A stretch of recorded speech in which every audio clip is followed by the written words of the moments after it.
دیکھیے 3 پرابلمز ایسے ہیں انسانی تمدن کے جن کا کوئی حل انسان نہیں کر سکتا۔ سب سے پہلا مسئلہ اور سب سے پرانا مسئلہ، ابدی مسئلہ ہمیشہ سے ہے جب سے انسان ہے، عورت اور مرد کے حقوق و اختیارات میں کیا تقسیم ہونی چاہیے۔ آپ کو معلوم ہے افراط و تفریط، یا تو عورت کو ملکیت بنا دیا گیا، جیسے بھیڑ بکری جو ہے آپ کے کھوٹے سے باندھ رکھی ہے، ایسے ایک عورت بھی باندھی ہوئی ہے، وہ آپ کی ملکیت ہے، اس کے کوئی حقوق نہیں ہے، اس کا کوئی لیگل سٹیٹس نہیں، اس کا کوئی تشخص نہیں، کوئی ہے ہی نہیں۔ یا وہ انتہا ہوگی اور یا وہ انتہا ہے جو آج آ گئی ہے، بالکل مرد کے شانہ بشانہ، ساری تخلیقی مصلحتوں کو چھوڑا، ساری جو بھی انسان کی جو انیٹومیکل جو بھی ڈفرنسز ہیں ان کو چھوڑا، جو سائیکولوجیکل فرق ہے ان کی تخلیق میں، اس کو بھی ایک جیسے برابر، ایک قطن نہیں۔ ان دونوں کے درمیان کیا توازن ہے؟ یا وہ لونڈی بن گئی، بھیڑ بکری کی طرح کی ملکیت بن گئی، اس کا کوئی حق نہیں، اس کا کوئی لیگل سٹیٹس نہیں، اس کے والدین نے جہاں چاہا شادی کر دی، اس کی مرضی پوچھنے کا کوئی سوال ہی نہیں، جس کے چاہا حوالے کر دیا۔ وہ آج جو چل رہی ہے ونی کی رسم، وہ عورت کا کیا اختیار اس کے اندر، اس بچیوں کا کیا اختیار ہے؟ وہ 1.5 سال کی ایک بچی بھی دے دی گئی ہے۔ انا للہ و انا الیہ راجعون، جو چاہے کرے۔ یہ تو ایک انتہا ہے۔ دوسری انتہا بالکل برابر، نتیجہ کیا نکلا ہے؟ بالکل برابر میں خاندانی نظام برباد ہو گیا، اس لیے کہ ایک ادارے کے 2 سربراہ برابر اختیار والے نہیں ہو سکتے۔ کسی محکمے کے 2 ڈائریکٹر ہو سکتے ہیں، کسی فرم کے مینیجنگ ڈائریکٹر 2 ہو سکتے ہیں، ڈائریکٹر 10 بنا لیں آپ، مینیجنگ ڈائریکٹر 1 ہوگا۔ کسی فرم کا چیئرمین 1 ہوگا، 2 نہیں ہو سکتے۔ کسی بھی ادارے کی اگر 2 بنا دیں گے فساد ہوگا، جھگڑا ہوگا، ان دونوں کے درمیان رسا کشی ہوگی۔ یہی تو ہمارا سب سے بڑا مسئلہ بنا ہوا ہے۔ پاکستان کا مسئلہ کیا ہے؟ ہم نے پارلیمانی نظام اختیار کیا ہوا ہے، انتہائی بیہودہ نظام، غیر منطقی نظام۔ آپ نے 2 بڑی بڑی سیٹس کریٹ کر دی، ایک ہیڈ آف دی اسٹیٹ ہے، ایک ہیڈ آف دی گورنمنٹ ہے۔ اب ان دونوں کے درمیان حقوق اور فرائض اور اختیارات کا کیا تقسیم ہوگی؟ ہو ہی نہیں سکتی۔ یا سارا کچھ صدر کے پاس جائے گا اور وزیر اعظم جو ہے وہ جونیجو کی مانند وزیر اعظم بن جائے گا، یا سارا کچھ وزیر اعظم کے ہاتھ میں ہوگا اور صدر جو ہے چودھری فضل الہی بن جائے گا، کہ جس کو وہاں ان کی دیواروں پر لکھا گیا تھا رہا کرو انہیں، چودھری فضل الہی کو رہا کرو، یہی ہوگا۔ تو ایک گھر کے 2 جو ہیں 2 سربراہ نہیں ہو سکتے، خاندانی ادارہ تباہ ہو چکا ہے۔ اور جیسے کہ یہ آپ کو کہاوت ہے کہ جس بلی کی دم کٹ جائے وہ چاہتی ہے کہ تمام بلیوں کی دمیں کٹ جائیں۔ یورپ میں، امریکہ میں برباد ہو گیا خاندانی ادارہ۔ آج وہ تلے ہوئے ہیں کہ مشرق میں اور خاص طور پر مسلمان ممالک میں ابھی اگر کچھ انٹیکٹ ہے یہ خاندانی ادارہ، کچھ خاندانی اقدار ہیں جو برقرار ہیں، کچھ والدین کی عزت اور عظمت اور کچھ ان کا احترام اور ادب اور خدمت کا مادہ ہے جو برقرار ہے۔ چاہتے ہیں کہ ختم ہو جائے، تباہ و برباد ہو جائے۔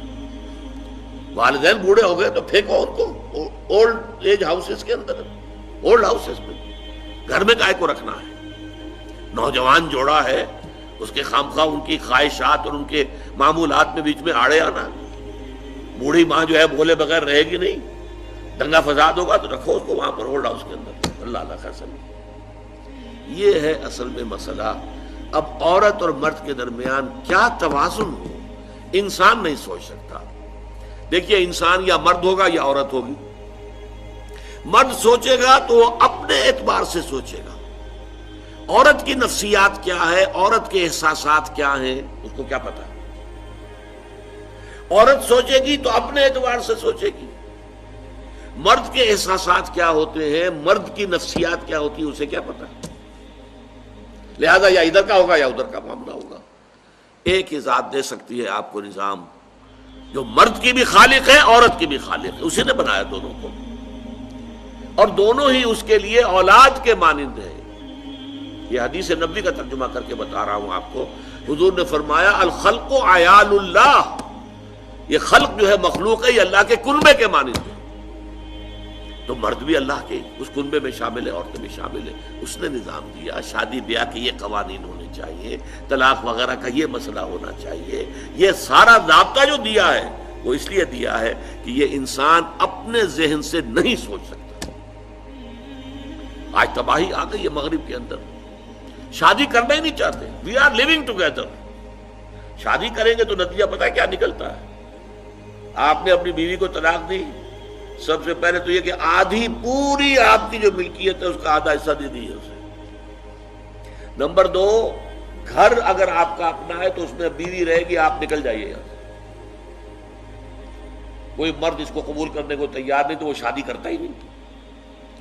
اور عورت کی ضرورت ہے، لہذا عورت بغیر شادی کیے بھی اس کے ساتھ رہتی ہے، بچے پیدا کرتی ہے.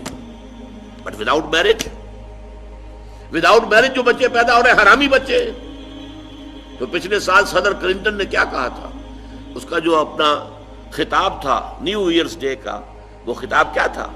ان قریب ہماری قوم، امریکن قوم کی اکثریت حرام زادوں پر مشتمل ہوگی.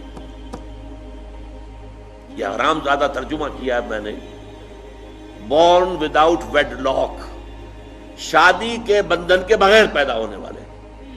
اسی کو ہم حرامی کہتے ہیں، حرام زادے کہتے ہیں، اور کس کو کہتے ہیں؟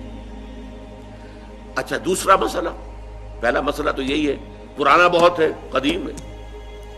دوسرا مسئلہ، ایک ریاست ہے، ایک نظام ہے، اس کے کچھ اختیارات اور حقوق ہونے چاہیے. ایک عوام ہے، ان کے کچھ اختیارات ہونے چاہیے.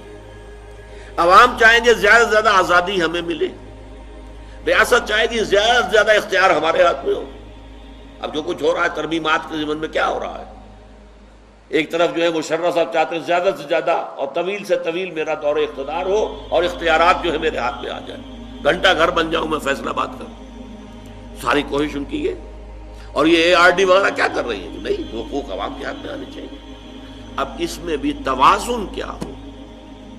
یا ٹوٹلیٹیرین سٹیٹ وجود میں آ جاتی ہے جو رشیا میں تھی، USSR میں تھی، عوام کے کوئی حقوق نہیں، no freedom of speech, no freedom of association. نہ تم اپنے خیالات کا اظہار کر سکتے ہو، نہ تم کو جماعت بنا سکتے ہو. یہ نظام تھا. کام کرو، ویجز لو، بس اللہ اللہ خرص اللہ. حیوانوں کی طرح پر کہ صرف راتب دے دیا جائے گا، باقی تمہیں کوئی تمہاری ایکسپریشن، کوئی اپنے خیالات کا اظہار، کوئی فریڈم آف ایسوسیشن نہیں. امریکہ دوسری انتہا پر، مادر پدر آزاد. 2 مرد شادی کرنا چاہتے کر لیں، ایک مرد بیوی ہو جائے گا اور ایک مرد شوہر ہو جائے گا. لیگلی قانون کے نزدیک ریکگنائزڈ ہوگا. ایک آزادی کی وہ انتہا ہے. گیز، ہومو سیکشولز، وہ وہاں جلوس نکالتے ہیں، بڑے ٹھاٹ سے نعرے لگاتے ہوئے گزرتے ہیں. وہ ہنستے ہیں، ہم لوگوں پر ہنستے ہیں، یہ پاگل لوگ ہیں یہ جو اس کو ہومو سیکشولیٹی کو بری شے سمجھتے ہیں. اور نیو یارک کا جو میئر ہے وہ لیڈ کرتا ہے پروفیشن. کیوں کرتا ہے؟ اسے اگلا بھی الیکشن لڑنا ہے اور گیز کے ووٹس بہت ہیں. اس سے اندازہ کیجئے کہ کتنی پرسنٹیج وہاں گیز کی ہو چکی ہے، ہومو سیکشولز. یہاں تک کہ طے کر دیا گیا ہے مذہبی میدان میں بھی گیز کو اجازت ہے، وہ پادری بن سکتے ہیں. گیز ہیں، ہومو سیکشولز ہیں، فطرت کے خلاف کام. یا وہ آزادی ہے؟ تو کہاں ہے بیلنس؟ انسانی ذہن کے لیے ناممکن ہے اس بیلنس کا تلاش کرنا. نمبر 3، سرمایہ اور محنت. پروڈکشن جو بھی ہوتی ہے 2 چیزوں سے ہوگی. سرمایہ دار تھا، اس نے کارخانہ لگایا ہے، اتنے کروڑ روپے لگا دیے ہیں، یہ کیا ہے، وہ کیا ہے، یہ سرمایہ ہے. لیکن وہ کیا کر لے گا اکیلا؟ 10,000 آدمی کام کر رہا ہے، لیبر ہے. اب جو کچھ بھی بن رہا ہے، جو پروڈکٹ بن رہا ہے اور جو اس سے آمدنی ہو رہی ہے، اس میں دونوں کے حصہ ہے، لیبر کا بھی حصہ ہے اور سرمایہ کا بھی حصہ ہے. لیکن منافع میں کتنا حصہ سرمایہ کا ہوگا، کتنا لیبر کا ہوگا، کون طے کرے گا؟ یا تو سرمایہ داری بن جائے گی، سب میں تو آپ کو 10 روپے دے سکتا ہوں ڈیلی ویج، منظور ہے تو کام کیجئے ورنہ چاہیے دفع ہو جائے گی. اور بہت سے آپ کے بھائی موجود ہیں جو 10 روپے پر کام کرنے کے لیے تیار ہو جائیں گے. ساری دولت سمٹ کر جا رہی ہے کارخانے دار کے ہاتھ میں۔ کیپٹلزم جو کیپٹل ہے، جو سرمایہ ہے، اصل جو ہے دولت اسی کی طرف، روپے کو روپیہ کھینچتا ہے، پیسے کو پیسہ کھینچتا ہے۔ لہذا امریکہ میں آپ کو ایسے لوگ مل جائیں گے جنہیں اپنی دولت کا اندازہ نہیں ہے کہ کتنی دولت ان کے پاس ہے، بلینز آف ڈالر کا ایک ایک چیک لکھ سکتے ہیں، اور یہودی ہے وہ۔ دوسری طرف امریکہ میں آپ کو گھیٹوز مل جائیں گے، گھیٹوز، اور ایک ہی جزیرہ ہے مینہٹن، کوئی 11 میل لمبا ہے، چوڑائی کہیں 2-3 میل ہے، کہیں ذرا زیادہ ہے۔ اس کے ساؤتھ میں جہاں یہ 2 بڑے بلڈنگیں کھڑی تھی جو گرائی ہیں، جو بھی تھے دہشت گرد، یہاں پر یہ اس کا ریچسٹ حصہ ہے، پوری دنیا کی دولت یہاں جمع ہے، سارے بینک وہاں ہیں۔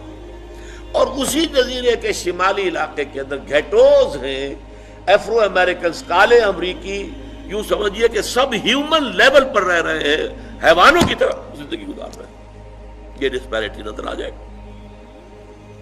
تو اب عدل و انصاف کی کیا شکل ہو؟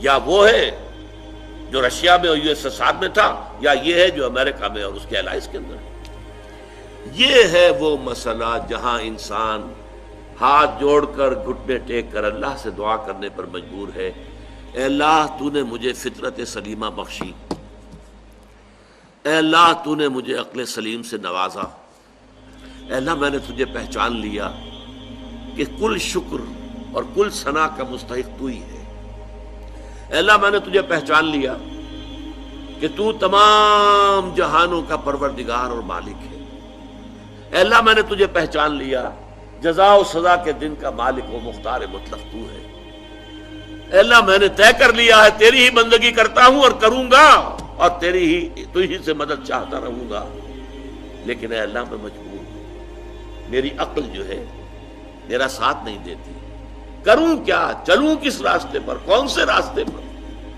یہ عملی حصہ ہے دین کا، وہ سارا تھا فکری، نظری، ایمانی حصہ، الحمدللہ رب العالمین الرحمن الرحیم مالک یوم الدین، یہ کیا ہے؟ یہ ایمانی، فکری، نظریاتی حصہ ہے۔ عملی حصہ کیا؟ اہدنا الصراط المستقیم، ہمیں سیدھے راستے کی ہدایت بخش، صراط الذین انعمت علیہم، راستہ ان کا جن پر تیرا انعام ہوا، تیرے پسندیدہ بندے جو ہوئے، غیر المغضوب علیہم، جو مغضوب علیہم نہیں ہوئے، ان پر تیرا غضب نہیں آیا، غصہ نہیں آیا، ولا الضالین، اور نہ ہی وہ سیدھے راستے سے بٹ گئے۔ یہ ہے سورہ فاتحہ کا مقام۔ گویا کہ اصل میں یہاں پر قرآن مجید، اس کے اصل مخاطب کون ہے؟ وہ سلیم الفطرت لوگ، وہ سلیم العقل لوگ، جنہیں قرآن کہیں کہتا ہے الذین یعقلون، کہیں کہتا ہے الذین یفقہون، کہیں کہتا ہے اولو الالباب، ہوش مند لوگ۔ یہ وہ لوگ ہیں کہ قرآن مجید اصل میں ان سے مخاطب ہے، اور وہ خود سفر طے کر کے اللہ کی ذات تک، معرفت خداوندی تک تو پہنچ گئے ہیں، لیکن اب عملی زندگی کے اندر رہنمائی کے لیے درخواست کر رہے ہیں، اہدنا الصراط المستقیم صراط الذین انعمت علیہم غیر المغضوب علیہم ولا الضالین۔ یہی وجہ ہے کہ فوراً سورہ بقرہ شروع ہوتی ہے، الف لام میم ذالک الکتاب لا ریب فیہ ھدی للمتقین، یہ ہدایت ہم تمہیں دے رہے ہیں۔ یہ قرآن جواب ہے اس دعا کا، اہدنا الصراط المستقیم صراط الذین انعمت علیہم غیر المغضوب علیہم ولا الضالین، آمین یا رب العالمین۔